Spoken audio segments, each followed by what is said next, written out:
The first faint glow of dawn crept across the sodden fields of Picardy, revealing a landscape churned to brown porridge by weeks of autumn rain. Mist clung low to the hedgerows, muffling every sound except the soft clash of armor and the impatient stamps of tired horses. Somewhere amid that hush, a lean young monarch named Henry, just 28, yet hardened by campaigns, studied the narrow clearing between two dark forests. He noted the deep ruts, the puddles glinting like pewter, the slight downward slope toward his own ragged line of men. All night, he had prayed for a sign that God favored the hopeless. And here it was, mud thick as mortar, a natural ally that cared nothing for titles or plate steel bravado. Only a month earlier, on the windswept quay at Harfleur, the same king had looked over a pestilence-stricken army and wondered whether his bold invasion would collapse before it truly began. Henry's vow to reclaim lost Plantagenet lands was popular with Parliament and profitable to the treasury, but popularity did little to reverse dysentery or mend arrow-pierced flesh. The siege of Harfleur had cost him perhaps a third of his fighting strength.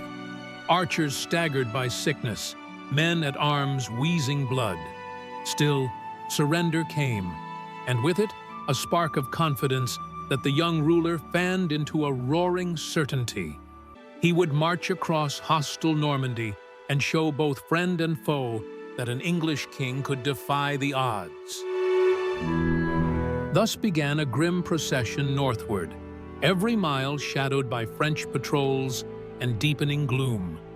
The route followed the Somme until flooded fords forced a daring inland detour. Supplies ran low, boots rotted, bowstrings had to be kept dry beneath sodden cloaks. Yet, through hunger and blisters, Henry drilled his men in discipline. "Tighten ranks, keep faith," he repeated, his words carrying down muddy lanes like scripture.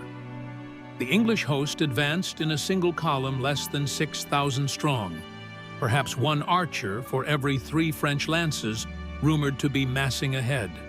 But numbers were a comfort only to those who forgot Crécy and Poitiers, where longbows had once reaped entire harvests of chivalry.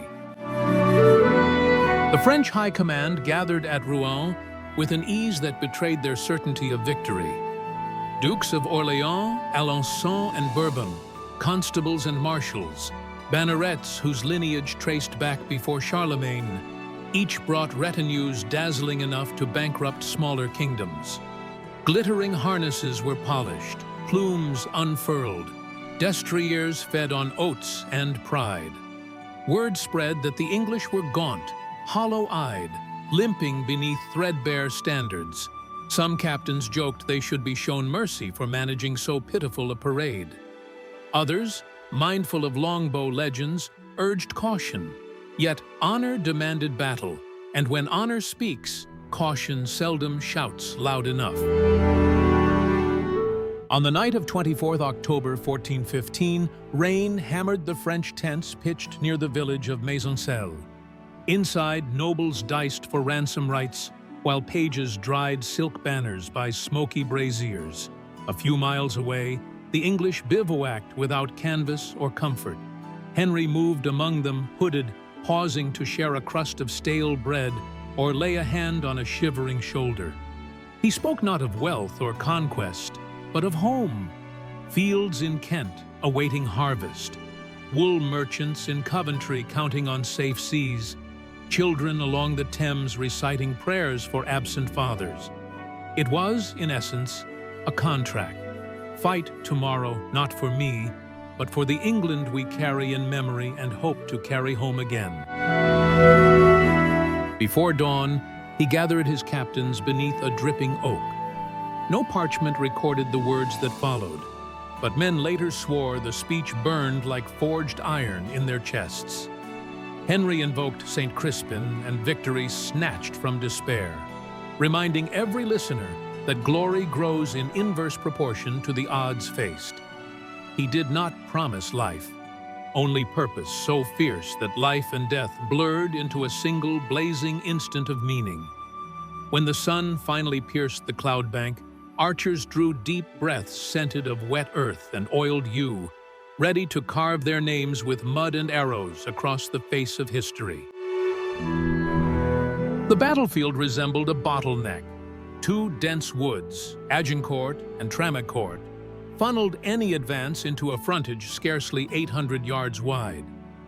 Henry arrayed perhaps 5,000 archers in wedges on either flank, each protected by sharpened stakes pounded into sludge. Between the wedges stood 900 men at arms, a thin wall of mail, brigandine, and resolve. Behind them, a makeshift baggage train formed the rear guard. Even cooks and clerks readied axes. Every man knew retreat was impossible across the swollen streams now at his back. Ahead stretched 3 furlongs of plowed farmland, its furrows brimming with rainwater, its topsoil a sucking mire hungry for horseflesh.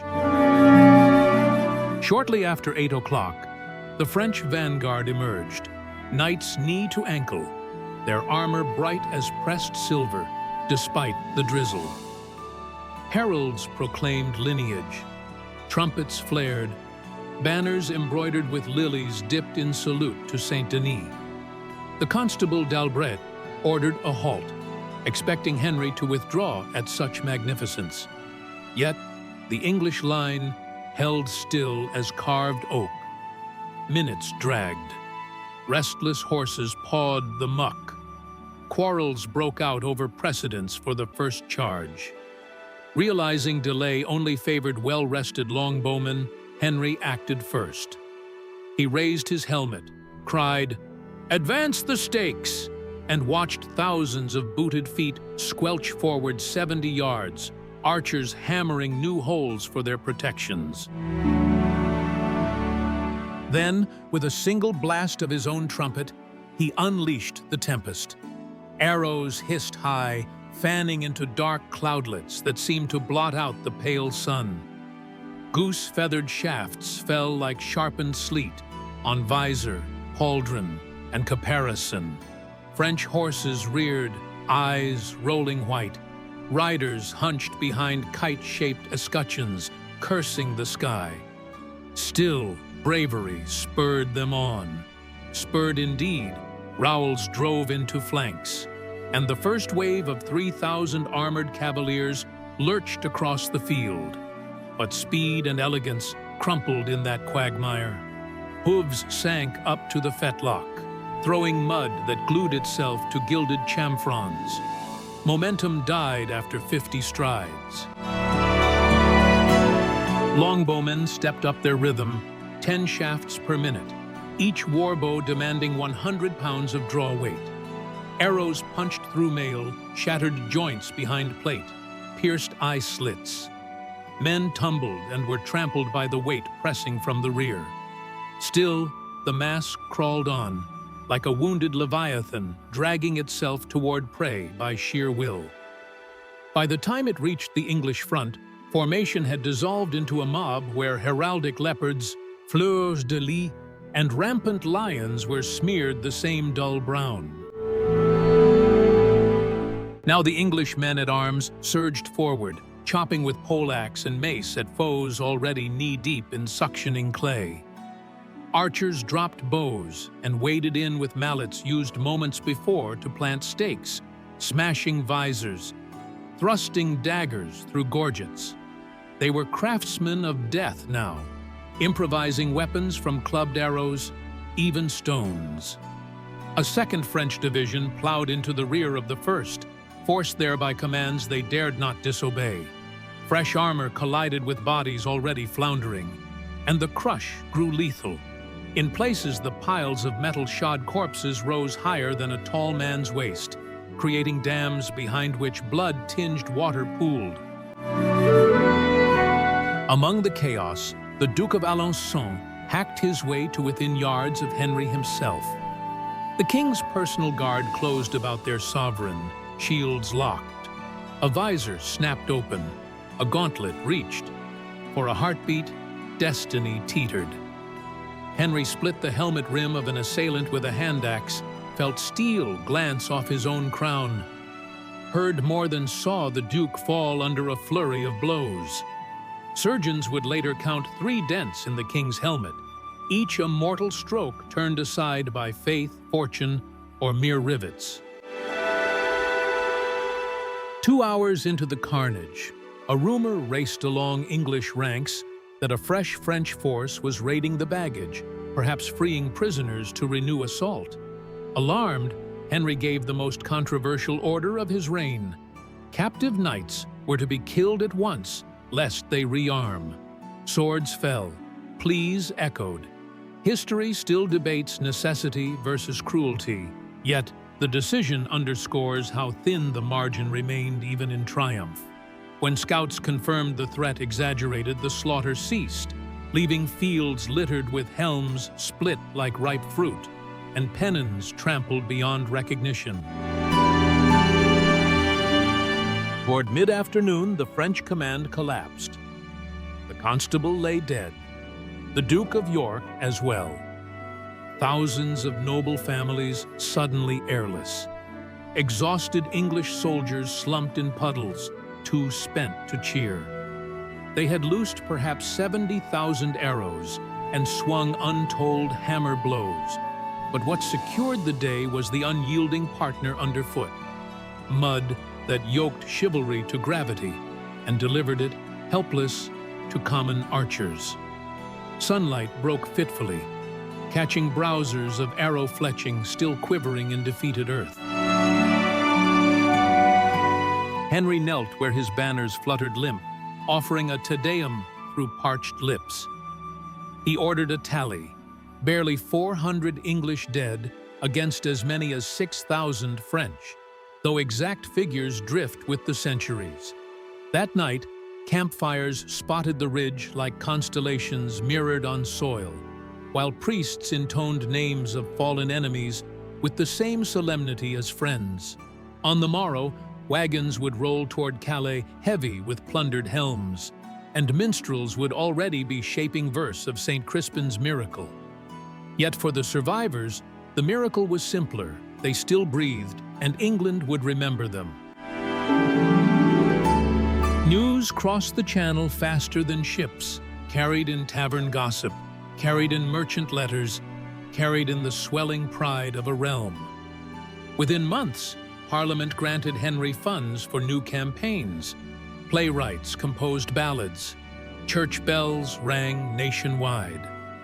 The victory's psychological power outweighed its immediate strategic value, transforming a precarious expedition into a legendary assertion of English destiny. French morale fractured.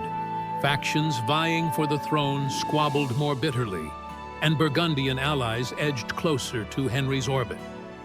By 1420, the Treaty of Troyes would name him heir to Charles VI of France, a crown forged not of gold alone, but of yew wood and muddy furrows. Long after armor gave way to gunpowder, the legend of Agincourt persisted. The day when longbows crushed armored knights, when a modest army led by a devout, charismatic king rewrote the arithmetic of war. Military scholars dissected the engagement to illustrate terrain exploitation. Commanders praised discipline over ostentation. Poets extolled brotherhood, once more unto the breach. And though centuries dim detail, one image endures crystal clear.